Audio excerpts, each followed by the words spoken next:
Bueno, 1 Corintios capítulo 15, versículo 1. Vamos a mirar esta sección de 1 Corintios capítulos 15.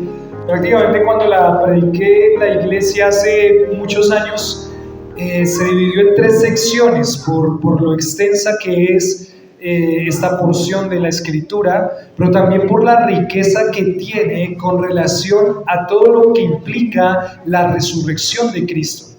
Bueno, podríamos pensar por qué Pablo está escribiéndole a los corintios con relación a la resurrección, ¿cierto?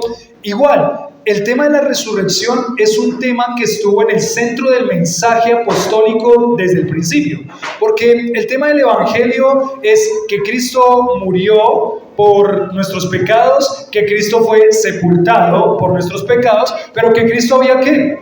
Resucitado. O sea, sin resurrección no habría mensaje del evangelio. Sin resurrección estaría todo perdido. No podemos dejar ninguna de las partes del mensaje por fuera, y si no hubiera habido resurrección, hubiera sido un problema. Entonces, lo que podemos pensar en primer lugar aquí del capítulo 15 es que muchos están de acuerdo en que este capítulo 15 es un capítulo de mucha importancia desde la óptica del cristianismo, porque su testimonio, el testimonio que está escrito aquí en el capítulo 15, prácticamente es el testimonio más primitivo que hay de la resurrección de Cristo, el testimonio más primitivo escrito de la resurrección de Cristo. Es más, pueden pensar que Primera de Corintios fue escrito antes de los evangelios. ¿Sí? Hagamos ese ejercicio ahí. Antes de los evangelios fue escrito Primera de Corintios, es decir, este libro fue escrito antes de que se escribieran los evangelios que narran lo que fue la vida de Jesús. Por ejemplo, el evangelio de Juan fue escrito casi en el 80 después de Cristo. Entonces, lo que podemos tener aquí escrito en nuestras manos es el testimonio más primitivo que hay de la resurrección de Cristo.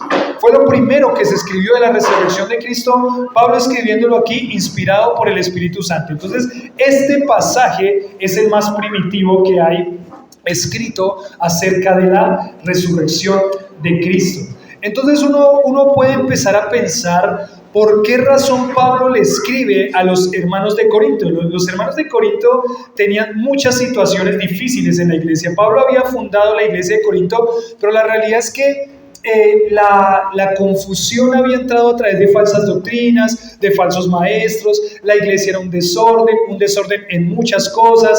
Ellos estaban dejando entrar la inmoralidad sexual a la iglesia y no hacían nada, y Pablo les dice: tienen que hacer algo, tienen que expulsar a ese hombre o a esas personas que están haciendo eso. No tenían un respeto por la autoridad apostólica. Es más, ellos no estaban reconociendo al apóstol Pablo como apóstol. Había muchas situaciones, la ofrenda se las va a decir después también, los dones espirituales también, todos querían echar fuera demonios, todos querían hablar en lenguas, y Pablo les dice que es hablar en lenguas en el capítulo anterior, pero por sobre todas las cosas los dones espirituales tienen que ejercitarse y tienen que administrarse en amor. Por eso el capítulo 13 de 1 Corintios 15, ese capítulo famoso que habla acerca de ¿qué? Del amor ejerciendo los dones espirituales en la iglesia local. Y entonces aquí llega el capítulo 15 y seguramente había muchas cosas rondando en la cabeza de los corintios y quizás las iglesias que ya se habían fundado, porque no sabemos cómo fue que de pronto Pablo escuchó de alguien que los corintios tenían cierta confusión con relación a la resurrección, y entonces Pablo escribe este pasaje de Primera de Corintios. Algunos, por ejemplo, estaban con un pensamiento del gnosticismo, pre-gnosticismo, en el que se creía que el cuerpo material era algo malo y que lo único que era bueno era el ser espiritual. Entonces, ¿qué pasaba? Muchos de los gnósticos decían: el cuerpo es algo malo, y hablar de una resurrección del cuerpo para ellos era algo ilógico. Hablar de una resurrección del cuerpo para ellos era algo impensable, porque para ellos el cuerpo humano era algo detestable, era algo sucio. Entonces, habría algunos corintios empapados en la cultura griega de ese momento, que negarían la resurrección del cuerpo, pero sí afirmar la inmortalidad del alma. Es decir, ellos no tenían problema en pensar que el alma es inmortal, es decir, que el alma va a trascender a este mundo físico, pero sí tenían mucho problema en pensar que este cuerpo que tenemos ahora es el que iba a resucitar. Entonces ahí en 1 Corintios 15 va a aclarar, este cuerpo que nosotros tenemos, toque su cuerpo, su mano, su carne, este cuerpo es el cuerpo que va a resucitar y que va a vivir la eternidad. Y usted dice, no puede ser, yo pensé que era otro. Y los conejillos que hay por ahí, ¿cuáles conejillos? Bananillos, conejillos. Bueno, tranquilos, lo que va a decir Dios es que en 1 Corintios 15 es que este cuerpo va a ser transformado igual al cuerpo de la gloria suya. Entonces significa que este cuerpo que nosotros tenemos sí va a resucitar, sí este es el cuerpo que vamos a tener en la eternidad, pero con la diferencia de que este cuerpo va a ser transformado y un cuerpo glorificado.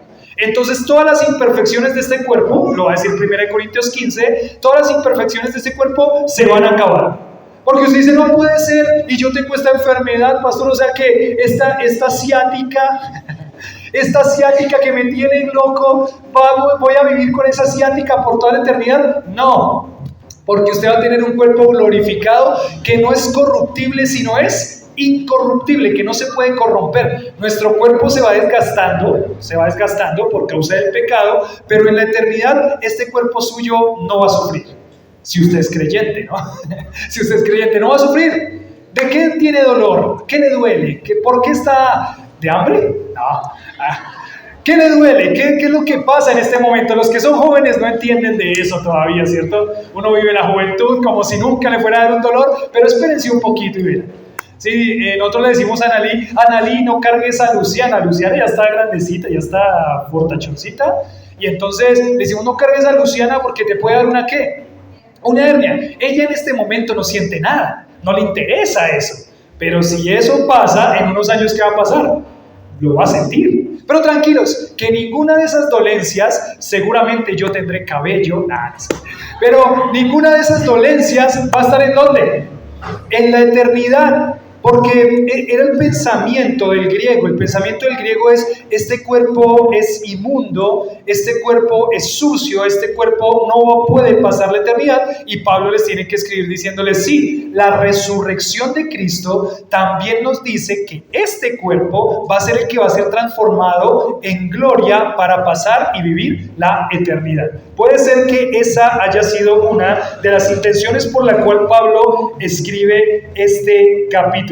Era un pensamiento típico del pensamiento griego, la negación del valor de la eternidad del cuerpo físico. Entonces, por eso quizás Pablo escribe este párrafo o este capítulo. Lo que podemos pensar es que, miren, yo no puedo decir todo el capítulo hoy porque es muy largo. Tendría que tener por lo menos tres predicaciones. Yo me voy a enfocar solamente en la primera parte y en la última parte, pero ustedes si quieren pueden en su casa ir y compartir y en familia o leerlo ustedes. Todo este capítulo 15 es el capítulo más intencional de Pablo en todo el Nuevo Testamento para hablar acerca de la resurrección. Entonces acá el pensamiento griego era que lo único eterno es el alma. El único eterno es el alma y Pablo les va a decir no, para el creyente y ¿saben qué? Para el no creyente también.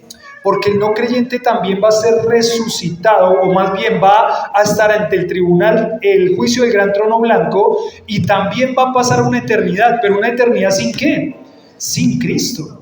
Y también va a tener que tener una parte física para llevar la eternidad en dolor y en mucho quebranto de su alma y de su cuerpo. Pero este cuerpo es el que va a pasar la eternidad. Entonces ellos tenían ese pensamiento que este cuerpo corruptible se quedaba ahí y no pasaba nada, pero la resurrección de Cristo también les iba a dar a ellos el entendimiento de que cuando Cristo resucitó, ¿era solo espíritu Cristo? ¿O tenía cuerpo? ¿El cuerpo sí resucitó o no? Sí, hace tantos años, el día de hoy, domingo de resurrección, ¿sí fue el cuerpo el que resucitó? ¿O Cristo volaba como un alma ahí? No, y es más, uno de los discípulos de los apóstoles dice, hasta que yo qué, hasta que yo no meta mi dedo en dónde, en la llaga que le hicieron, en el huequito, y no meta mi mano en dónde, en el costado, entonces no voy a creer. Y se le aparece Jesús de frente y le dice, bueno, aquí estoy, dale. No, ya creí, ya te vi, ya estoy seguro de que así es. Es más, Jesús cuando estuvo con los apóstoles, ¿qué hizo? Jesús comió, ¿vieron? ¿Qué comió Jesús? Diré que le dieron un pedazo de pan, de pescado. ¿Y qué hizo el pescado? ¿Él lo metió en su boca y cayó al piso? ¿Porque era un alma y no era cuerpo? No, él comió. Es más, él le dice a María cuando la ve, que él resucita, le dice, no me toques. No se puede tocar algo que no es físico. No me toques. Es decir, el cuerpo de Cristo era el cuerpo con el que Él murió, con el que Él nació y con el cuerpo que Él está en este momento en la eternidad. Por eso Él tiene que escribirle esto a los corintios, porque en el pensamiento griego el cuerpo era algo, el cuerpo físico era algo detestable que ellos decían no puede pasar la eternidad, y ese pensamiento se había metido en la iglesia también. Entonces Pablo les está aclarando esto. Otros corintios, por el pensamiento de la época, podrían afirmar que de verdad sí Cristo sí resucitó y estaban convencidos de la resurrección de Cristo, pero también negarían que los creyentes pudieran resucitar. Habría también además algunos creyentes corintios que pensarían que por su redención en Cristo, es decir, porque ellos ya habían nacido de nuevo al poner en Cristo su salvación, su seguridad de salvación, la resurrección ya había tenido lugar. Es decir, que muchos de los corintios, también por el pensamiento de la época, y ya ahorita les voy a decir cuáles eran varios de los pensamientos más de la época, pensaban que uno nace de nuevo cuando cree en Cristo como su Salvador, ya hay un nuevo nacimiento, pero que pues esa era la resurrección. La resurrección era solamente algo de esta vida y que ya no iba a pasar absolutamente nada más. Cuando muriera no pasaba nada más. Y Pablo les escribe esto diciéndoles, si Cristo no resucitó, entonces nosotros no tenemos ninguna esperanza de una vida eterna. Si es que eso es así y ya solamente el nuevo nacimiento es para esta tierra y cuando morimos nada pasa, entonces ¿qué esperamos? No tenemos nada que esperar, no tenemos ninguna esperanza. Muchos de ellos negarían una vida futura, y eso es interesante porque en el pensamiento judío, el pensamiento griego no tenían problema con aceptar, muchos de ellos no tenían problema con aceptar que se pasaba a otro plano cuando estaban. Muchos de esos griegos pensaban que no pasaba nada más y que ahí se quedaban. Los judíos, por ejemplo los saduceos, ellos solamente tenían en su mente que existía los 5 primeros libros de la Biblia, que se llama la ley, el Pentateuco. Y en el Pentateuco la doctrina de la resurrección no está por ningún lado. Entonces los saduceos no pensaban que había resurrección de la muerte. Por eso es que Jesús los ponía a pelear entre saduceos y fariseos. ¿Recuerdan? Que estaban ahí los saduceos y le preguntaban una cosa y los fariseos le preguntaban otra cosa, y Jesús les hace una pregunta con relación a la resurrección y se empiezan a pelear entre fariseos y saduceos, porque los saduceos no pensaban que pasaba nada, no había resurrección de muerte para ellos, pero en el pensamiento judío de los fariseos y de los judíos que no eran saduceos, sí estaba muy presente el pensamiento de que había una vida después de la muerte. Había muchas dudas quizás en ese momento en la cultura greco-romana, y quizás eso se había metido en la iglesia, y Pablo tiene que escribir este capítulo para aclararles todo prácticamente en cuanto a lo que tiene que ver con la resurrección. Miren, ¿por qué hacemos esto y hablamos de la resurrección y le damos tanto énfasis a la resurrección? Así como el nacimiento de Cristo es importante para nosotros recordarlo, así como la entrada de Cristo a Jerusalén proclamándolo como rey hace 8 días también era importante recordarlo. Si la resurrección no hubiera pasado, nada de lo otro importaría. Nada de lo otro importaría. Por eso, una frase que encontré aquí de un hombre que estaba viendo ayer, es: la Semana Santa no es solo una fecha simbólica, es una fecha de afirmación profunda de nuestra fe. El día de hoy, resurrección de Cristo hace tantos años, es una fecha que afirma todo lo que nosotros hacemos y en todo lo que está basada nuestra fe. Si Cristo no hubiera resucitado, no estaríamos acá. Si Cristo no hubiera resucitado, ¿qué estamos acá? No serviría de absolutamente nada. Es una fecha de afirmación profunda de nuestra fe en un Salvador que venció la muerte.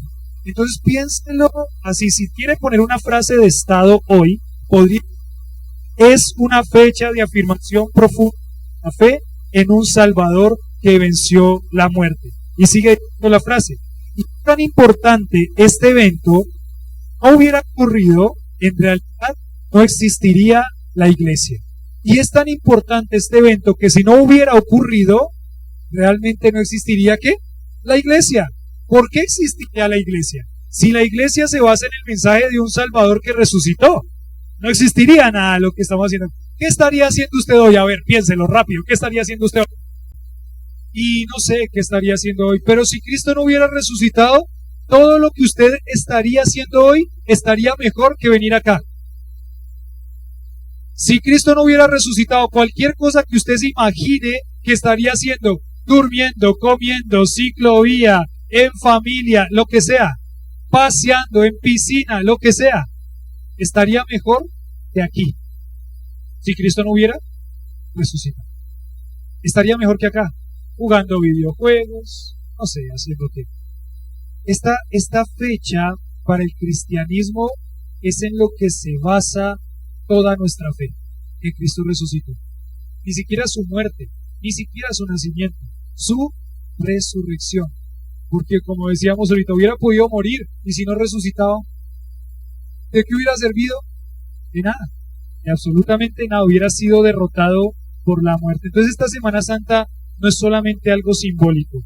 Ahí estaba escuchando ayer, después les mando el videito, si me acuerdan, de por qué cambian las fechas de la Semana Santa. ¿Recuerdan que les dije hace 8 días? ¿Por qué cambian las fechas? Y es por el calendario lunar y el calendario solar, y los judíos toman un calendario lunosolar, una mezcla de los dos, y por eso hay una diferencia, porque el calendario solar tiene más días, el calendario lunar tiene menos días, y ellos cuadran esa fecha según la última luna llena, cuadran la fecha de la resurrección de Cristo, de la Pascua, perdón, de la Pascua, porque ellos no creen en la resurrección de Cristo.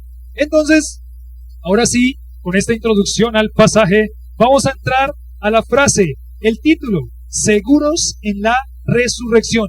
¿Está seguro que Cristo resucitó? ¿Segurísimo que Cristo resucitó? Si es así, entonces vamos a afirmar más esa convicción. Seguros en la resurrección. Y la frase va a ser seguridad que produce la resurrección. Seguridad que produce la resurrección. Vamos a ver en este momento varias de ellas. Y en primer lugar, la primera seguridad es la seguridad del Evangelio en una persona. La seguridad del Evangelio en una persona. La seguridad del Evangelio en una persona. Capítulo 15, versículo 1 y versículo 2 dice así. ¿Ya están ahí? 1 Corintios 15, 1. ¿Sí? ¿Ya llegaron ahí? ¿Ya están ahí todos?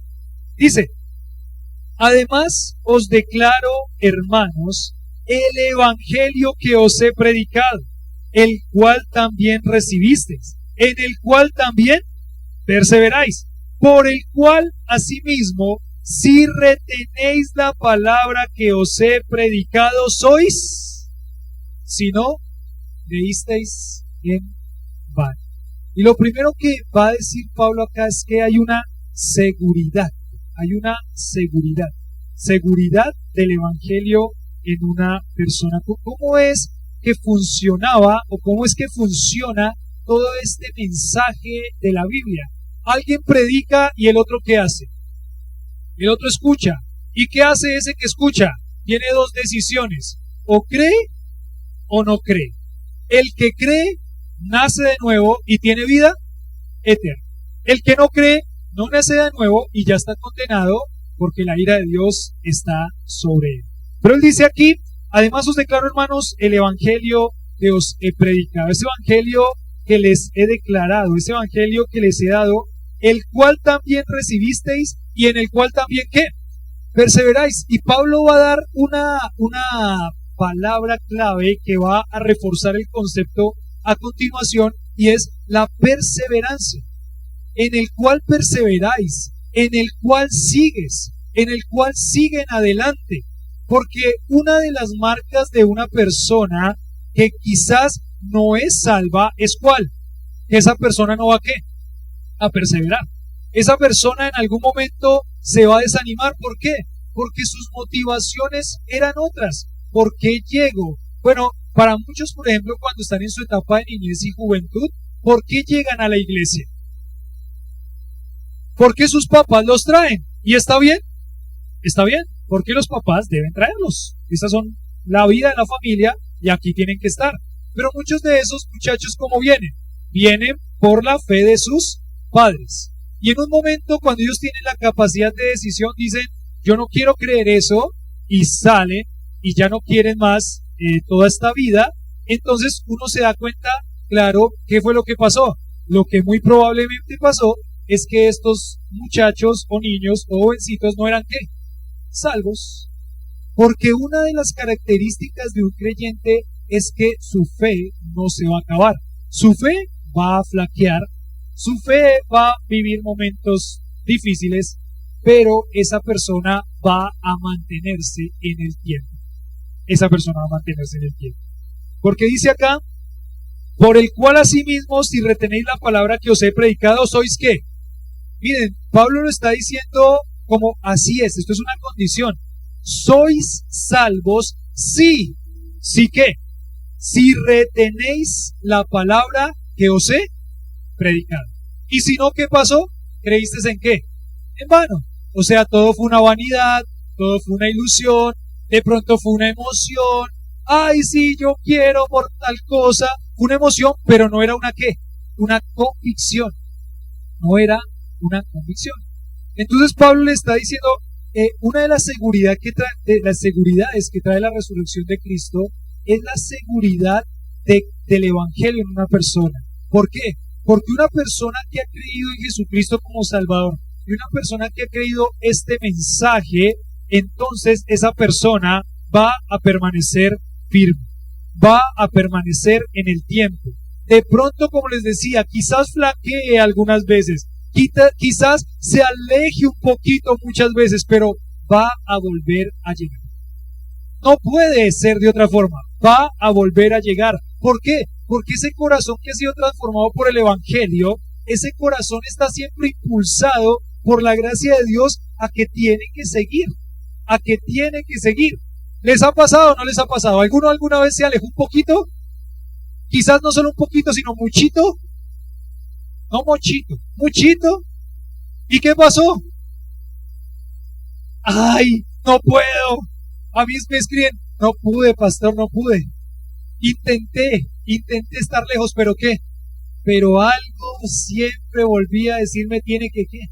Tiene que seguir, tiene que congregarse, tiene que estar. Usted es una persona creyente. Pero dice que el Espíritu me dice y me confirma que yo soy ¿qué? Salvo. Pero una persona que no le importa y se va a desviar y se desvió y está en el mundo y está en su vida y no le interesa absolutamente nada.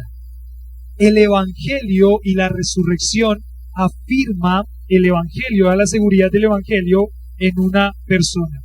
Hay un resultado evidente en la salvación de una persona que cree en la resurrección de Cristo. Eso es algo muy interesante, porque yo ayer pensaba, todas estas personas que piensan que esto es mentira, ¿cierto? Todas estas personas que piensan que esto solamente es una fantasía.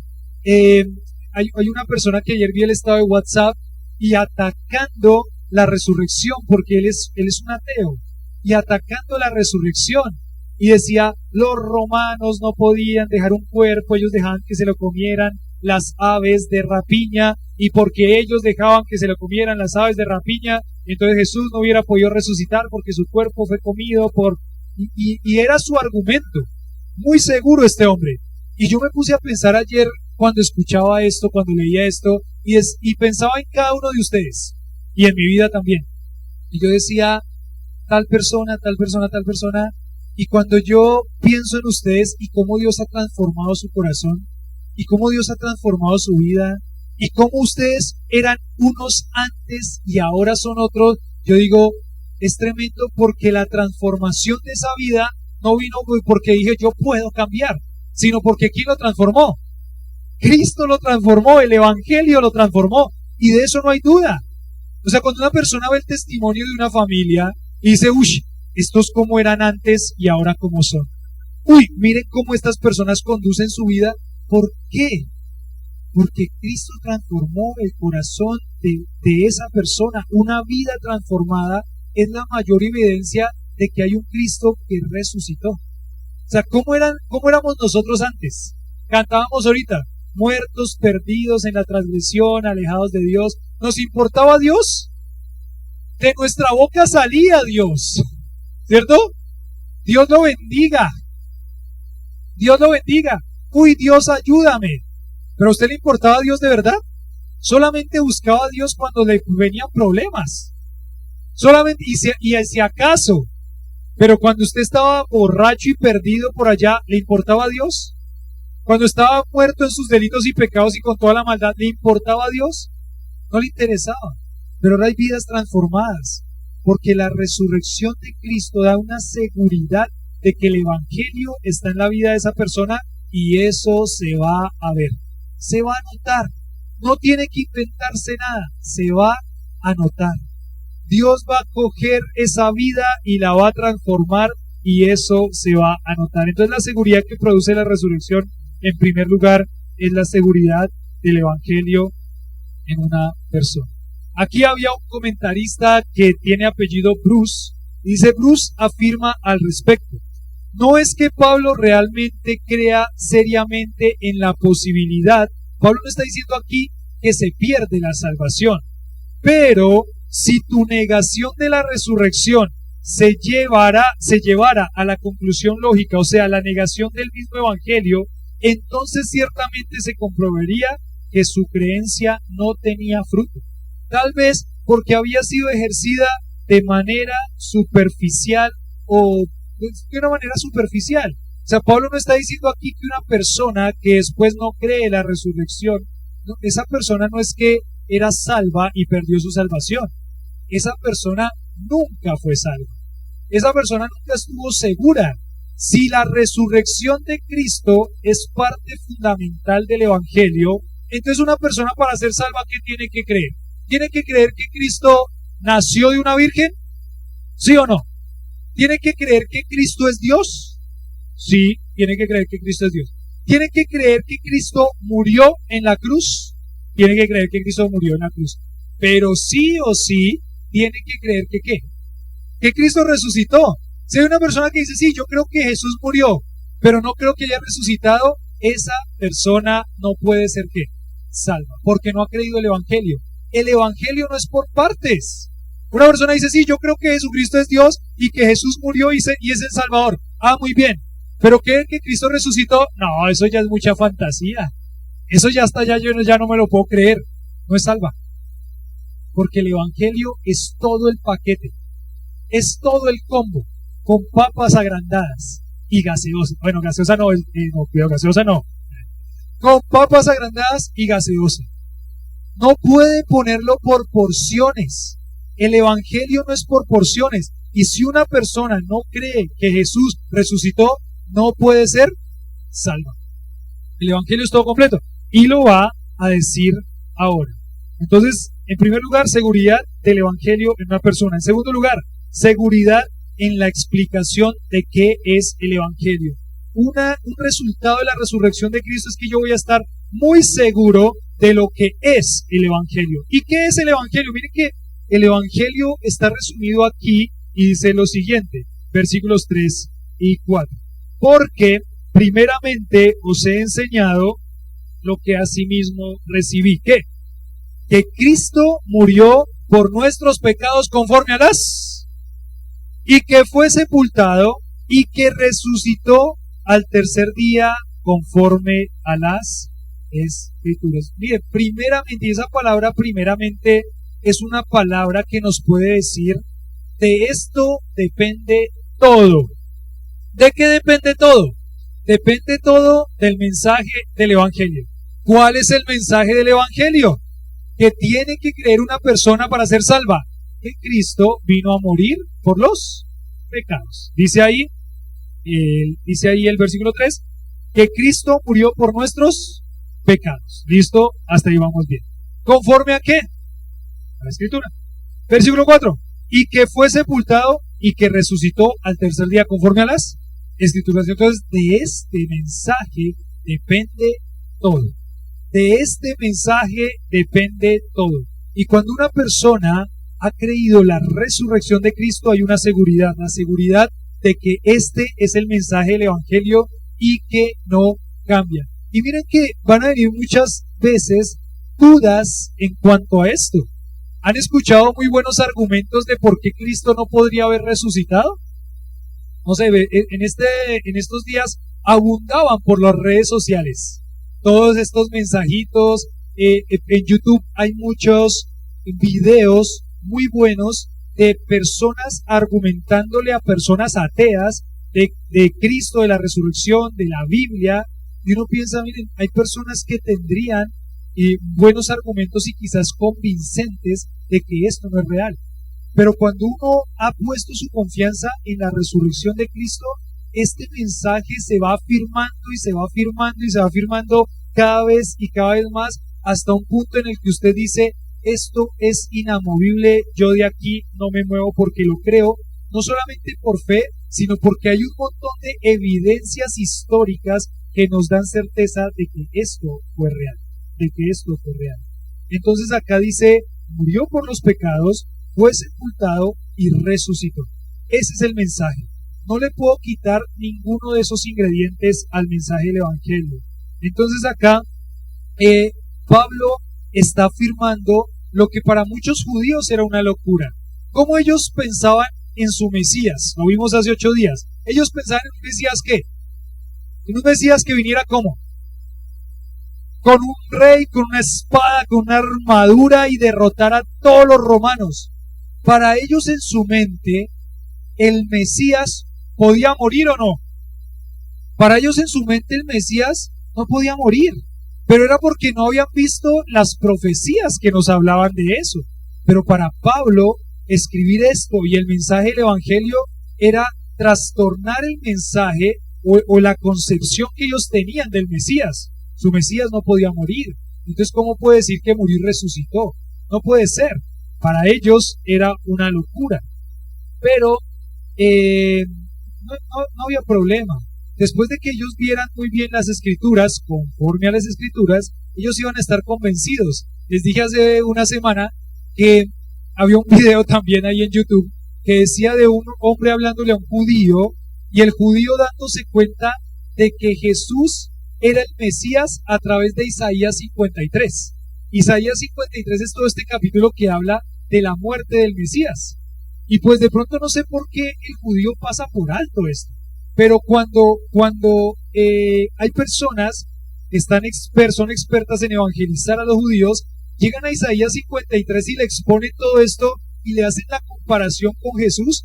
Es interesante ver la expresión de estos judíos que dicen, entonces Jesús es el Mesías. Y estaba cumpliendo la profecía de Isaías 53. Que Jesús tenía que venir a morir, pero también tenía que ¿qué?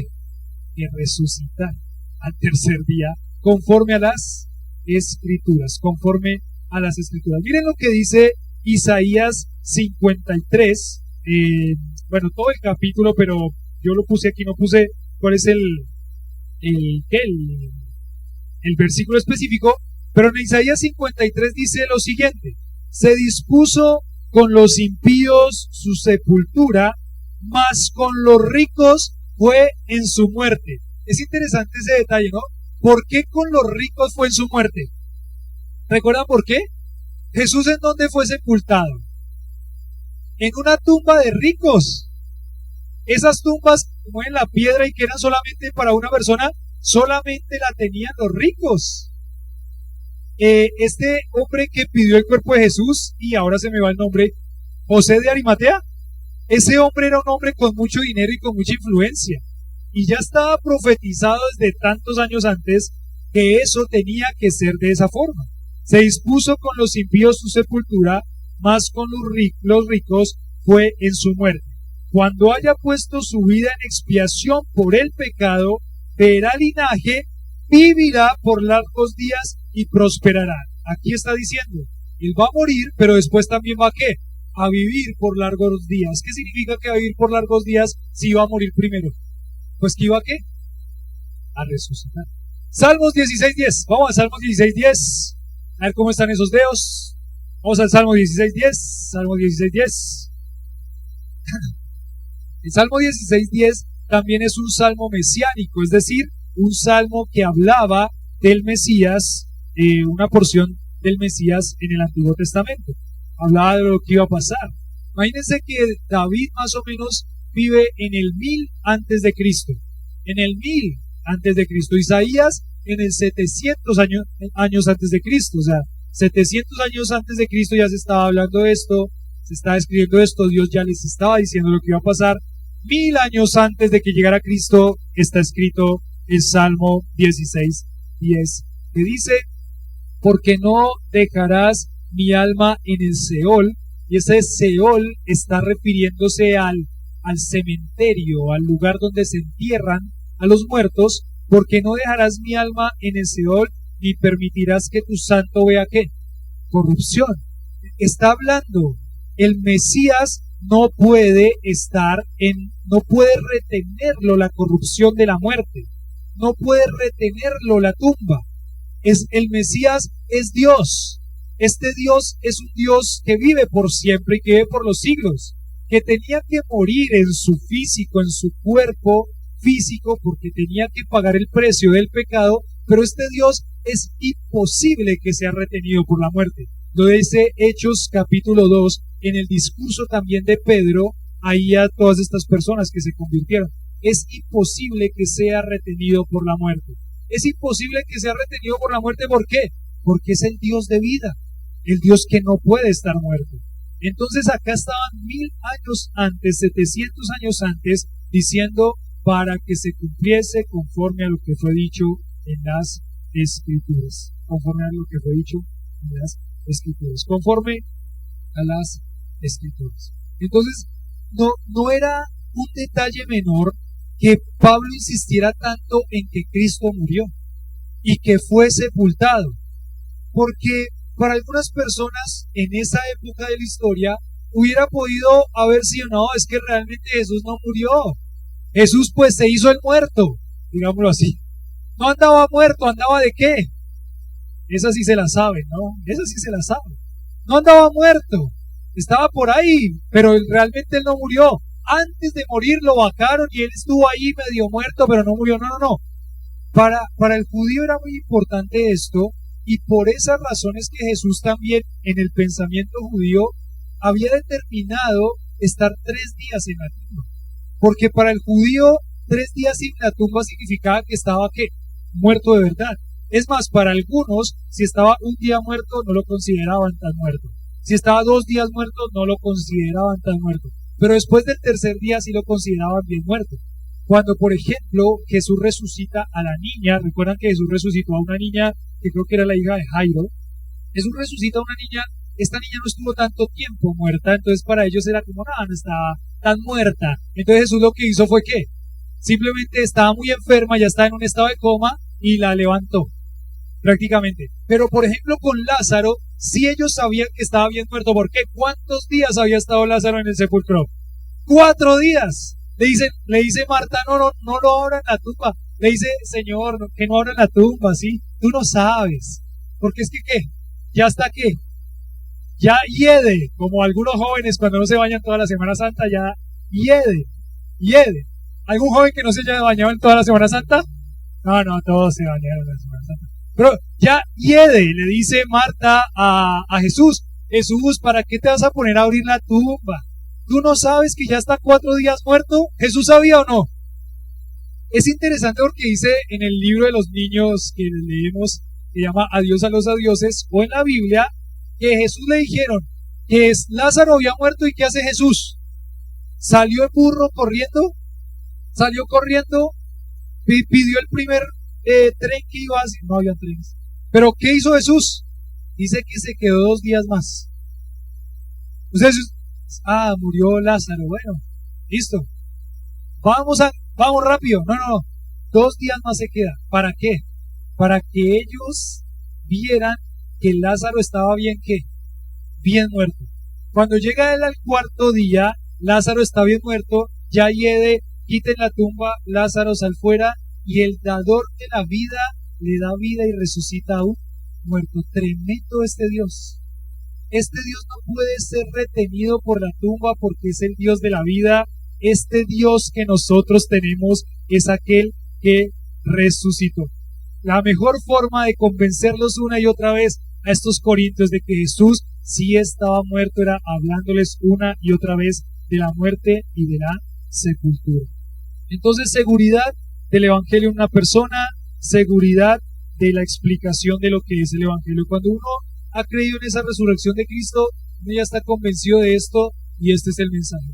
Cuando usted le va a hablar a una persona de Cristo, ¿qué le dice?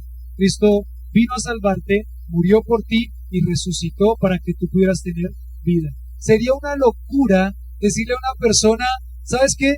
Cristo no resucitó, pero Cristo te puede dar vida. ¿Y en dónde está Cristo? Muerto. Está muerto, pero te puede dar vida eterna. ¿Por qué creería algo así? ¿Por qué creería algo así? ¿Por qué alguien que está muerto me puede dar vida? ¿Puede alguien muerto dar vida? No, solamente alguien que está vivo puede dar vida. En tercer lugar, seguridad de la transformación que hace el Evangelio en una persona. Versículo 5 al versículo 10 dice lo siguiente: seguridad en la transformación que hace el Evangelio en una persona. Seguridad en la transformación que hace el Evangelio en una persona. Y Pablo se va a poner aquí como ejemplo de una transformación. Ahorita Miguel hablaba, ¿no? Y nos comentaba aquí cuando estaba iniciando la reunión, decía, a mí me impresiona y lo que me impactó, mucho de lo que impactó mi vida, decía Miguel, es ese momento en el que Pablo se encuentra ¿con quién? Con Jesús. ¿En el camino a dónde?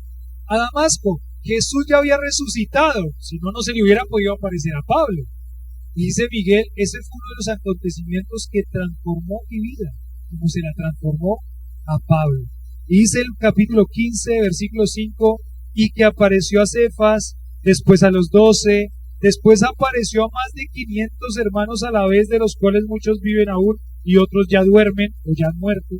Después apareció a Jacobo, después a todos los apóstoles, al último de todos, como un abortivo, me apareció a mí, porque yo soy el más pequeño de todos los apóstoles, que no soy digno de ser llamado apóstol, porque perseguía a la iglesia de Dios. Pero por la gracia de Dios, que dice, soy lo que soy. ¿Y qué? Y su gracia no ha sido en vano para conmigo. Antes he trabajado más que todos ellos, pero no yo, sino la gracia de Dios. ¿Con quién? Conmigo. Y Pablo dice, bueno, lo primero que tenemos que pensar acá es que Cristo se le apareció a personas. Esto no fue algo inventado. No fue como que ellos se inventaron que Jesús resucitó. Una de los videos que veía ayer hablando de la resurrección de Cristo decía, ¿ustedes creen que una persona daría su vida por una mentira, por algo porque está muerto y en ese momento tan tremendo? Bueno, yo creo que sí hay personas que pueden dar su vida por una mentira. ¿Han escuchado estos musulmanes? Estos musulmanes kamikazes que se le llaman. Esos musulmanes mueren por una mentira, mueren por una causa mentirosa. Pero en este momento de la historia del cristianismo, era muy complicado pensar, bueno, yo podría dar mi vida por una mentira, pero yo dejaría que mi familia fuera muerta por una mentira. O sea, yo dejaría que mi familia, listo, bueno, está bien, me voy a entregar por la mentira, pues por la causa de ese que me está adoctrinando, Yo sé que es mentira, pero bueno, me parece loco, ya me parece loco y dificilísimo. Pero ustedes se imaginan, voy a matar a su hija. Si no niega a Cristo, voy a matar a su hija, aquí mismo. Si no niega a Cristo, voy a matar a su esposa aquí mismo. Y le van a ultrajar y le van a hacer un montón de cosas antes de matarla, y a su hija también, y a su hijo también. Si fuera una mentira, yo creo que personas hasta en esos casos extremos, ¿qué harían? Dirían, no, espere. No, la verdad yo no creo eso. Sí, Cristo no existe. Vamos, familia. De verdad, o sea, eso sería lo más lógico si fuera una mentira. Pero ustedes pueden ver la historia de la iglesia y cómo la historia de la iglesia cuenta a personas y personas viendo a sus hijos ir al Coliseo Romano y ser destruidos por las fieras. Y pararse con la firmeza el niñito, un anciano, unas vírgenes, el padre, la madre y toda la familia agarrados de la mano diciendo, vamos a cerrar nuestros ojos, nos van a destrozar estas fieras, nos van a matar los gladiadores, pero cuando abramos los ojos, ¿en dónde vamos a estar? En el cielo, porque Cristo resucitó, vamos a estar con Cristo. Qué firmeza, qué vida transformada. Una persona de pronto podría morir por una mentira, pero dejar que toda su familia alrededor muera por una mentira, eso sería una locura. Él dice y les da las evidencias. Estas son evidencias de personas que lo vieron. Es más, Pablo dice, ustedes pueden ir a donde tal persona que está viva aún, por ejemplo Pedro, el apóstol Pedro lo vio resucitado. Pueden ir donde Pedro y preguntarle si no es mentira. Pero no solamente Pedro, pues porque Pedro era uno de los apóstoles. Los apóstoles podrían inventar la mentira, pero pueden ir a donde más de 500 hermanos que vieron a Jesús resucitado, que Jesús se le apareció. Y miren, es allá, doña Segunda de la esquina. Allá doña Segunda, ella lo vio resucitado. Vaya donde doña Segunda, pregúntele, doña Segunda, ¿usted vio a Jesús resucitado? Sí, yo lo vi, se nos apareció y nos habló y nos dijo tal cosa. Más de 500 personas a la vez. Más de 500 personas a la vez. Entonces acá dice Pablo, y en último dice a él, miren, algo lindo que pasó en mi vida, no solo con los apóstoles, no solo con muchas personas, sino con mi vida, es que siendo yo aún el peor de todos, siendo yo como un abortivo que no merecía cosas, también se me apareció a mí, mi vida sí fue transformada. ¿Y por qué soy lo que soy en este momento como apóstol? Por la gracia de Dios, por la gracia de aquel que resucitó, no por más. La seguridad de la transformación que hace el Evangelio en una persona. ¿Ustedes recuerdan cómo eran antes de conocer a Cristo? ¿Sí? ¿Cómo eran antes de conocer a Cristo? ¿Ya se acordaron? Dice, uy, no, ni me acuerde de eso. Es un desastre era. Bueno, por la gracia de Dios somos lo que somos y su gracia no ha sido vano para conmigo. Entonces acá Pablo está diciendo de una seguridad que también da la resurrección, que es lo que el Evangelio hace en una vida transformada. La siguiente es la seguridad que el Evangelio va a descansar en la resurrección de los muertos. Seguridad que el Evangelio descansa en la resurrección de los muertos. Y dice acá el versículo 5,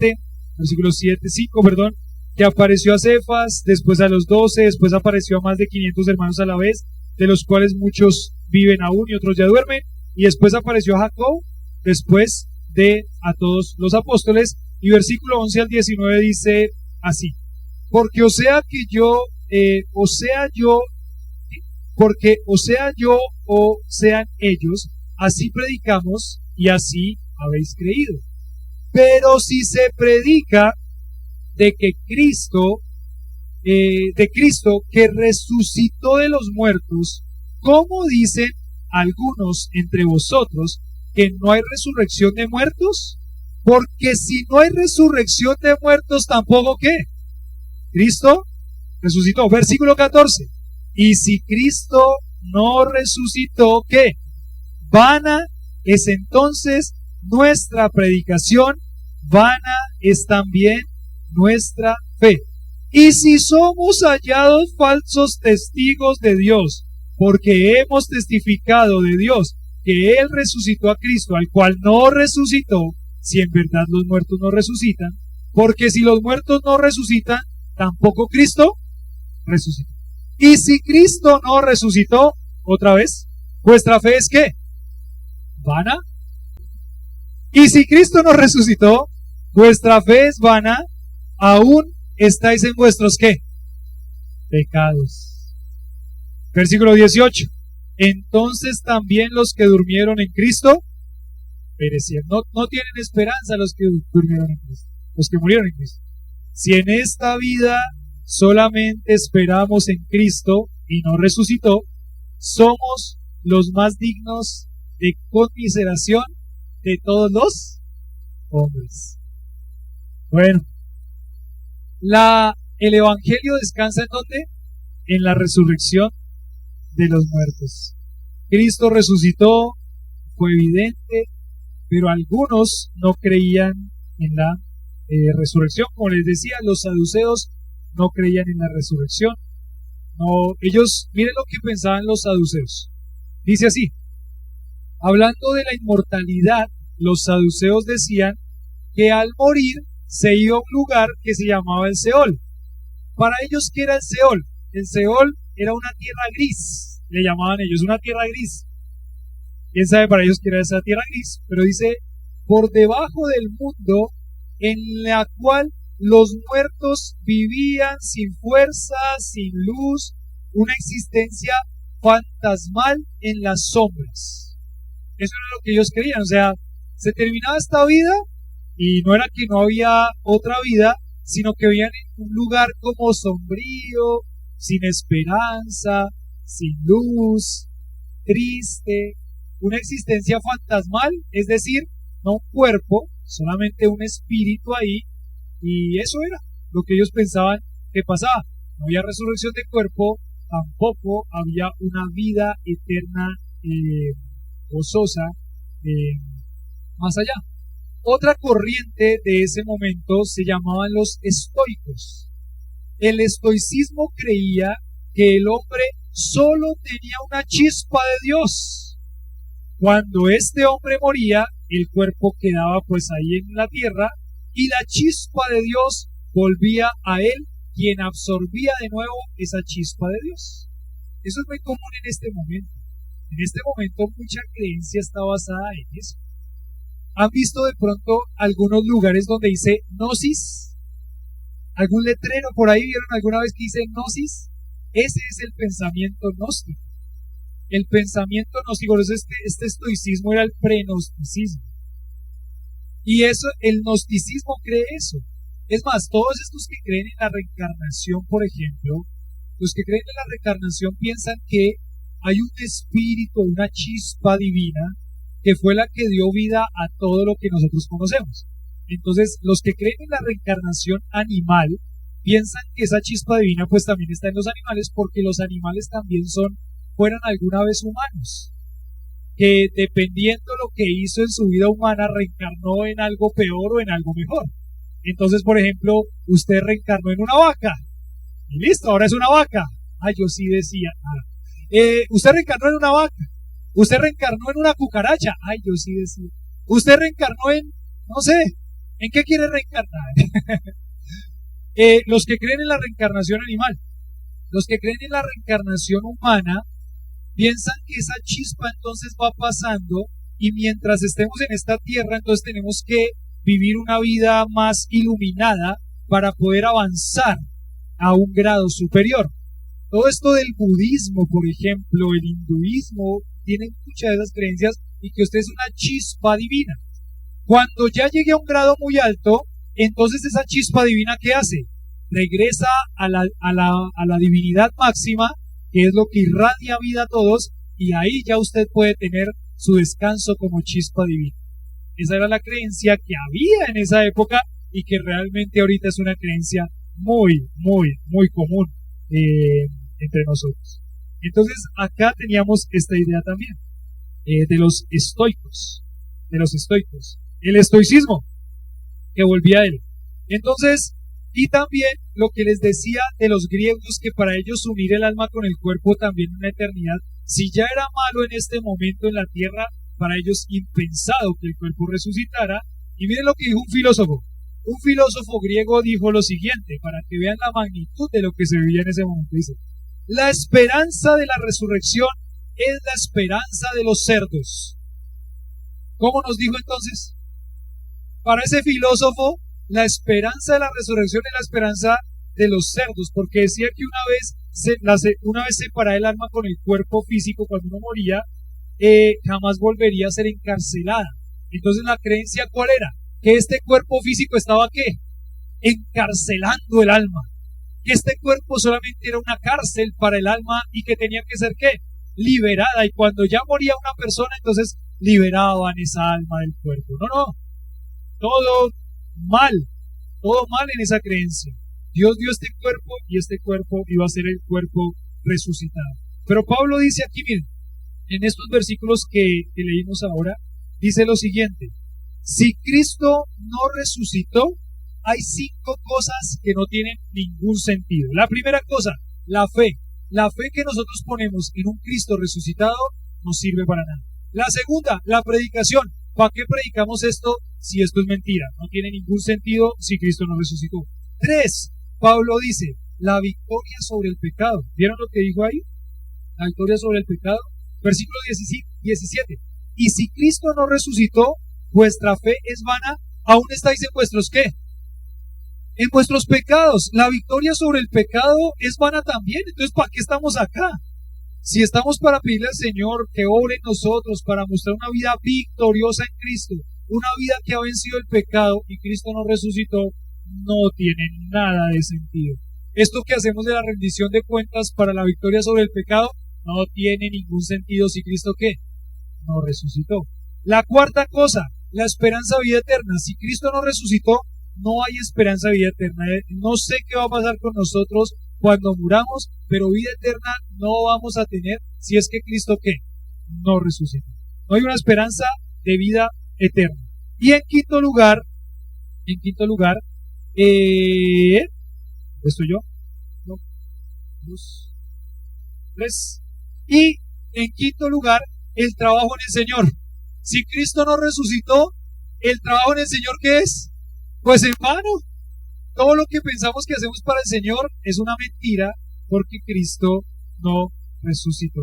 Entonces, el evangelio apostólico básico incluía la muerte, la sepultura y la resurrección de Cristo. Sin estos elementos no hay evangelio, sin estos elementos no hay salvación. La resurrección es la esperanza del pueblo cristiano. ¿Por qué cuando muere un creyente cantamos canciones de victoria? Porque tenemos esperanza que ese creyente ¿en dónde está? En el cielo. Imagínense decir, hermanos, la verdad es que todo esto es una mentira. ¿Qué pasaría? Todo lo que nosotros esperamos se caería a pedazos. Mis familiares muertos creyentes, ¿qué pasarían?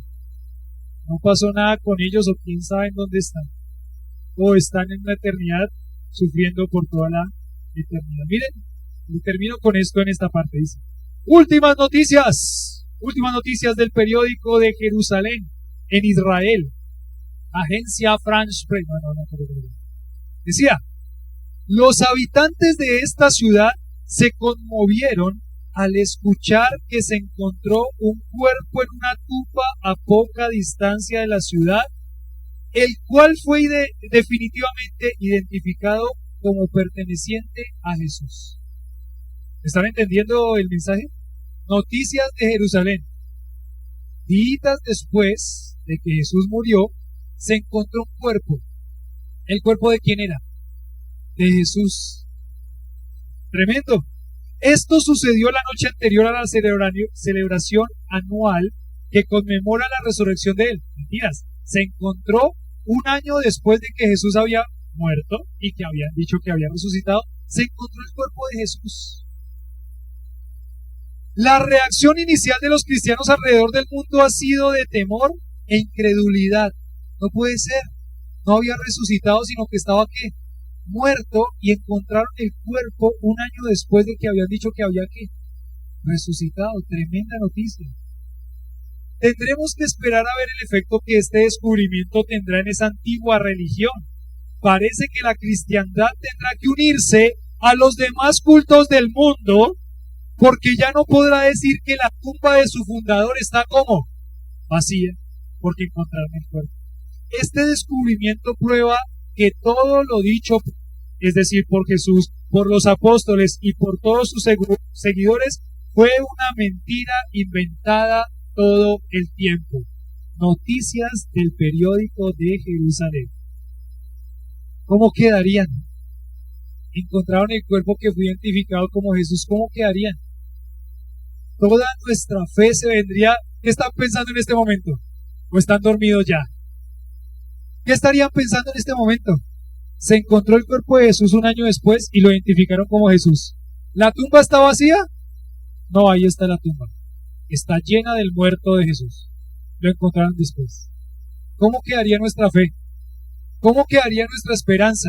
¿Cómo quedaría? ¿Usted seguiría pensando en que está bien seguir diciendo que es cristiano? Ya no. Ya, todo se cayó a pedazos. Pero esa noticia es una noticia falsa, tranquilos hermanos. Esa noticia es una noticia poniendo un caso hipotético en el que dicen todas las religiones del mundo entonces son igual al cristianismo, porque todos los hombres que han creado religiones, ¿en dónde están? Bueno, su cuerpo ¿en dónde está? En una tumba que está llena.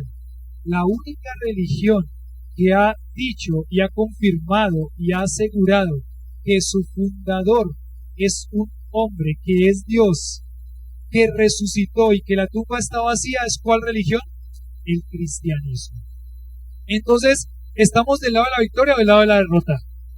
Del lado de la victoria, porque nuestro Señor resucitó. Vamos a orar. Ahorita vamos a seguir con algo diferente, algo especial, hablando de la resurrección.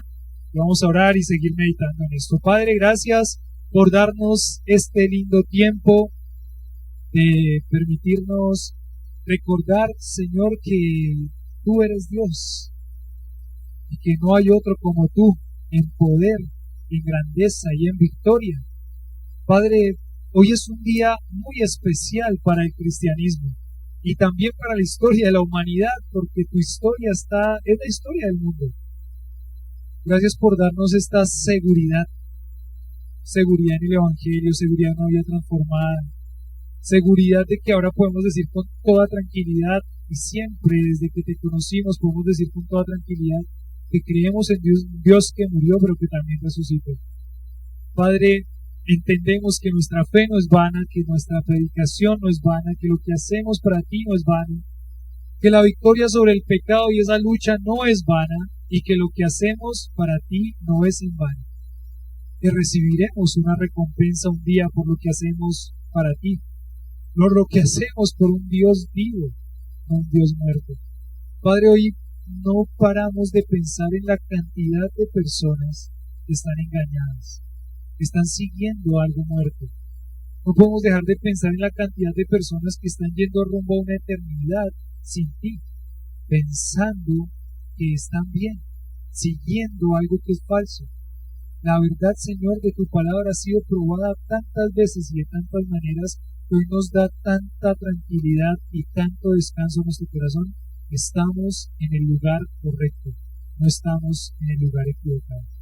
Padre, gracias por este lindo tiempo que nos regalas de confirmar en nuestro corazón esta verdad maravillosa del Evangelio, de la muerte, sepultura y resurrección de nuestro Señor Jesucristo. Hoy es un día de alegría y de celebración. Permítenos vivirlo así. Permítenos vivirlo así. En nombre de Jesús oramos.